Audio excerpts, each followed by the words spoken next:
الحمد لله رب العالمين والصلاة والسلام على أشرف الأنبياء والمرسلين۔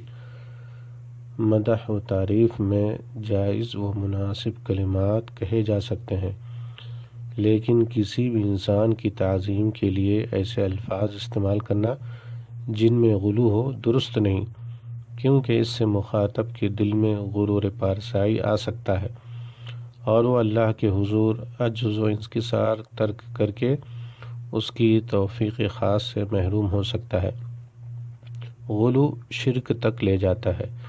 نبی کریم صلی اللہ علیہ وسلم نے گلشن توحید کی خوب حفاظت فرمائی اور شرک کے تمام وسائل اور ذرائع کو اچھی طرح بند کر دیا۔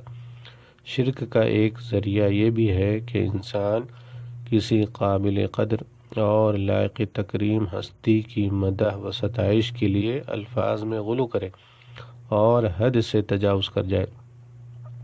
عبداللہ بن شخیر کہتے ہیں، میں بنو عامر کے ایک وفد کے ہمراہ رسول اللہ صلی اللہ علیہ وسلم کی خدمت میں حاضر ہوا تو ہم نے کہا، آپ ہمارے سید ہیں۔ آپ صلی اللہ علیہ وسلم نے فرمایا، السید تو صرف اللہ تعالی ہے۔ پھر ہم نے کہا، مقام و مرتبہ کے لحاظ سے آپ ہم سب سے افضل اور بہت زیادہ احسان کرنے والے ہیں۔ آپ نے فرمایا، یہ اور اس قسم کے جائز و مناسب بات کہہ سکتے ہو، خیال رکھنا چاہیے کہ شیطان تمہیں اپنے جال میں نہ پھنسا لے۔ رواہ احمد و ابو داؤد۔ رسول اللہ صلی اللہ علیہ وسلم نے اپنی مدح و تعریف میں حد سے بڑھ جانے سے منع فرمایا ہے۔ آپ صلی اللہ علیہ وسلم کا فرمان ہے، لا تطرونی کما اطرت النصارى ابن مریم، انما انا عبد فقولوا عبد اللہ ورسولہ۔